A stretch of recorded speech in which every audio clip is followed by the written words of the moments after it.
laki-laki berjubah dan berjenggot, tapi tidak kelihatan mukanya, bercahaya. Tapi dia datang di saat kami sholat tahajud. Itu kami lagi baca innalillahi wa inna ilaihi rajiun, sama la haula wala quwata illa billahi aliyul azim.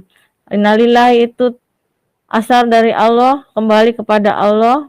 La haula, tiada daya dan upaya, hanya Allah yang berkuasa atas kami. Di saat balik dari Al-Quran, siapa yang akan datang dari keturunanmu, wahai jin iblis dan Allah? Langit itu apa? Inilah surga.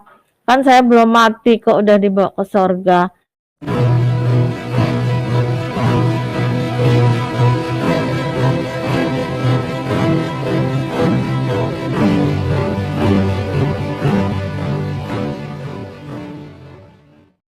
Assalamualaikum warahmatullahi wabarakatuh.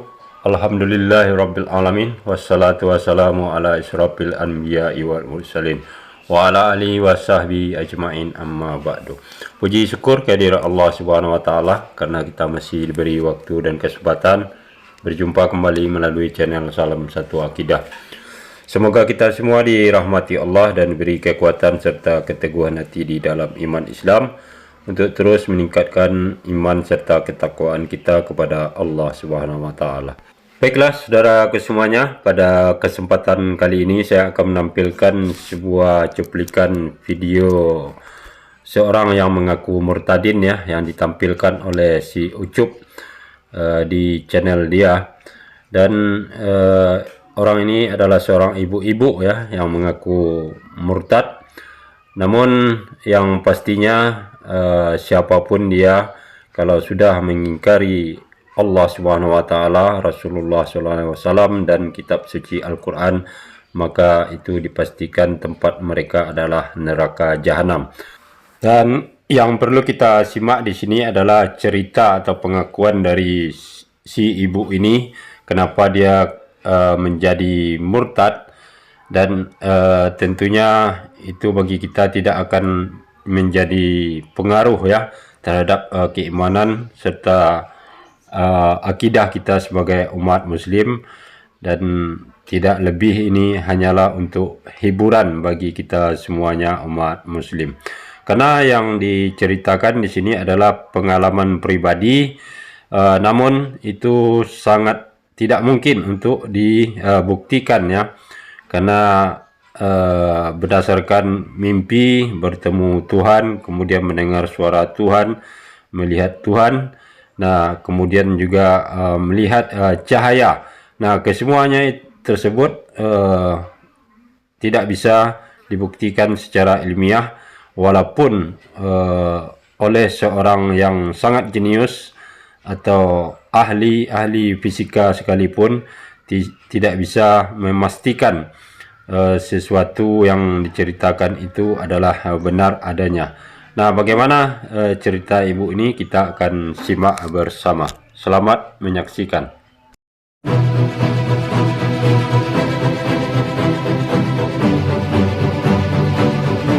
Tahun 2010 kami didatangi seorang laki-laki berjubah dan berjenggot, tapi tidak kelihatan mukanya, bercahaya.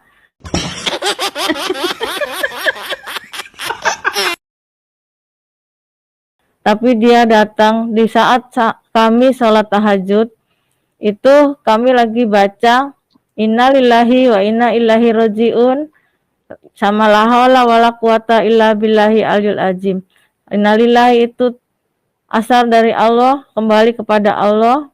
La haula, tiada daya dan upaya, hanya Allah yang berkuasa atas kami. Di saat itu kami dibawa ke tempat yang tidak pernah kami jumpai. Tempat itu indah banget. Baru kali itu kami ke situ, ke tempat itu.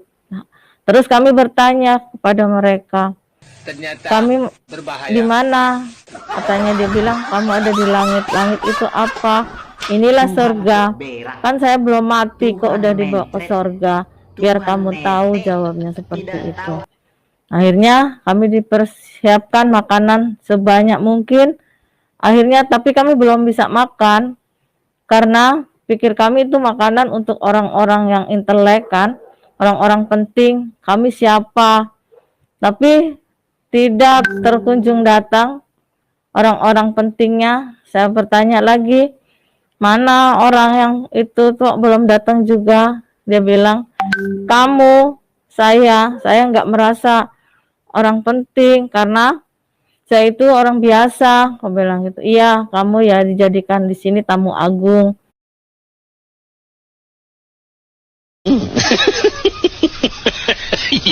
Nah, akhirnya dari situlah kami makan.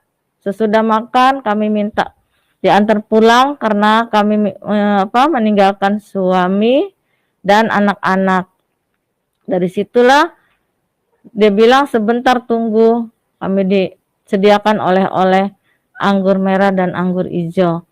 Akhirnya sebanyak mungkin dia bilang. Saya bilang untuk siapa? Cuman kami berlima. Ya, memang kamu tidak punya tetangga? Oh punya, saya bilang. Memang boleh dibagikan, boleh. Bagikanlah kanan, kiri, depan, belakang kamu. Akhirnya saya diantar pulang. Akhirnya saya sadar.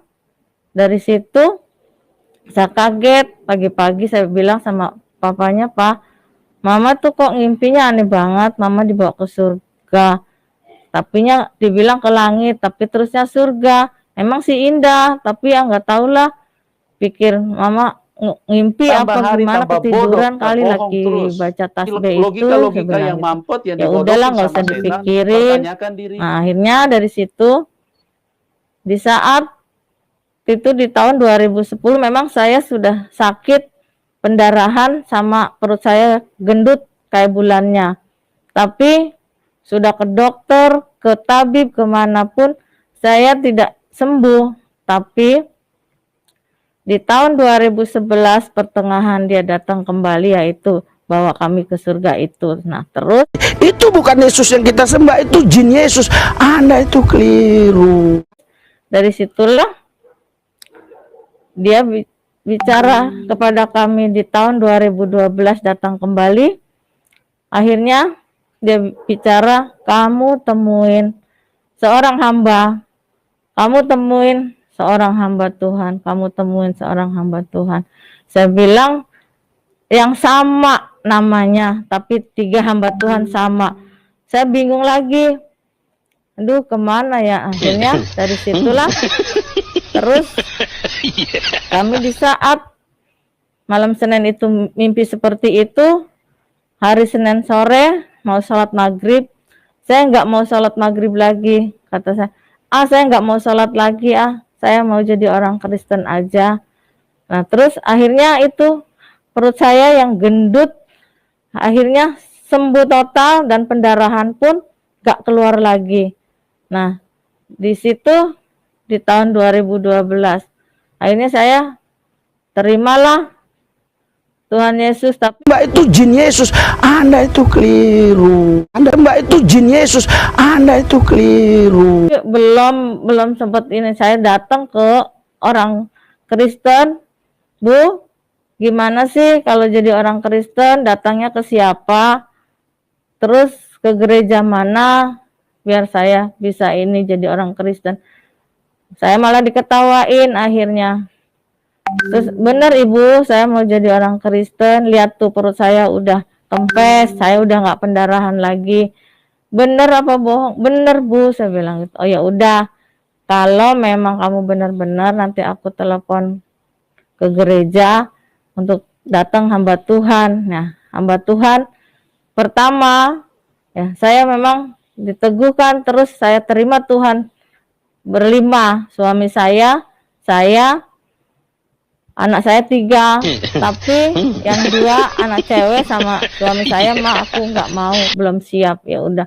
Terus anak yang perempuan juga, Mama aku nggak mau, ya udah nggak apa-apa. Tapi anak yang 2, yang cowok, yang ke-10 ke-11, dia bilang, Ma aku mau ikut Mama aja jadi orang Kristen. Ya udah, puji Tuhan, kalau memang mau, dia bilang gitu kan. Nah terus akhirnya saya berkumpul di malam Jumat karena habis saya dilayani terima Tuhan, kata hamba Tuhan, Bu Nur, nanti malam Jumat kita ada kul, ikut ya. Oh iya Pak, saya bilang gitu kan. Akhirnya saya ngikutlah kul. Dari situ terus hari Minggu suruh pergilah ke gereja. Itu pun saya masih memakai jilbab sama baju panjang. Saya nggak mau ketahuan tadinya. Akhirnya di situ saya selama 3 bulan saya pakai jilbab sama baju panjang. Nah, saya mendengar firman dikatakan oleh hambanya, kalau kamu malu mengakui aku sebagai bapa, aku pun akan malu mengakui kamu sebagai anak. Dari situ saya terus minta ampun sama Tuhan. Tuhan ampuni saya nggak mau umpet-umpetan lagi. Saya memang harus ada bersama Tuhan Yesus. Itu bukan Yesus yang kita sembah, itu jin Yesus. Anda itu keliru. Padahal kita tahu bahwa kita sudah sesat. Nah, dari situ selama 3 bulan, sudah selesai 3 bulan, saya akhirnya dihujat dari mana-mana, dari kanan kiri, teman-teman semua bilang kafir, kafir, kafir. Saya bilang, Tuhan ampuni mereka karena mereka tidak tahu dan tidak mengerti. Hanya begitu saya bilang. Tapi hati saya nggak mau sakit hati karena saya punya Tuhan yang luar biasa. Tuhan saya itu hebat sekarang. Ada nama lagi. Orang mereka biarkan berkata apapun juga, tapi saya mau terus. Dari situlah saya terus berdoa, dan setiap malam berdoa, bukan berdoa tahajud lagi, tapi berdoa bersama Tuhan Yesus. Di saat itu saya didatengin kembali. Tunggu besok pagi, ada orang minta pertolongan kamu tolong ya. Saya bilang siapa? Tunggu besok pagi. Akhirnya saya selesai berdoa, baca firman, pujian penyembahan. Gak lama ada yang assalamualaikum. Nah, saya bilang waalaikumsalam. Ada apa Bu? Itu Bu, tetangga saya gila katanya, teriak-teriak. Oh ini ya Tuhan, kalau memang Tuhan, saya harus berangkat ke situ. Saya nggak bisa apa-apa. Tapi Tuhan bersama saya, Tuhan yang bisa menyembuhkan orang gila itu. Akhirnya orang gila itu disembuhkan. Sampai 7 bulan sih sembuhnya. Saya layani pagi, siang, sore, pagi, siang, sore selama 7 bulan itu. Akhirnya dia sembuh total. Itu udah dibuang sama orang tuanya, udah diblok, udah minta apa sih yang ngobatin, minta sekian. Saya bilang, saya mau mengobati, tapi saya dengan nama Tuhan Yesus. Kalau memang boleh, saya mau berdoa, kata bapak ibunya. Oh silakan. Akhirnya saya terus berdoa selama 7 bulan bersama tim. Disembuhkanlah orang itu. Sekarang udah terima Tuhan juga. Dia udah jadi anak Tuhan yang rajin dari orang gila itu. Nah terus saya sama ibu saya berdoa di saat ibu saya sakit. Saya terus berdoa, kata ibu saya, jangan keras-keras, nggak enak sama tetangga, biarin Mak. Saya bilang, ini mau berdoa biar banyak jiwa-jiwa dijangkau oleh Tuhan, dilawat oleh Tuhan. Akhirnya ibu saya sendiri terima Tuhan Yesus. Dan anak saya, suami saya juga udah terima Tuhan Yesus. Sekarang suami saya udah 4 tahun meninggal. Tapi saya mau terus fokus kepada Tuhan Yesus. Itu jin Yesus. Mbak, itu jin Yesus. Padahal kita tahu bahwa kita sudah sesat. Nah, demikianlah saudaraku semuanya, kita sudah saksikan tadi ya bagaimana cerita dari si ibu yang mengaku murtadin ini. Dan memang betul apa yang menjadi dasar dia menjadi murtad tersebut sesuatu yang mustahil untuk dibuktikan, apalagi dibuktikan itu adalah Tuhan itu sendiri.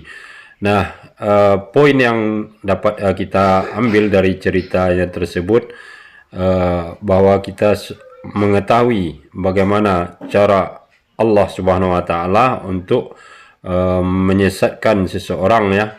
Dan kemudian juga di sini kita semakin tahu bahwa iblis tersebut memang sangat lihai dan sangat pandai untuk mengelabui serta menyesatkan manusia ya.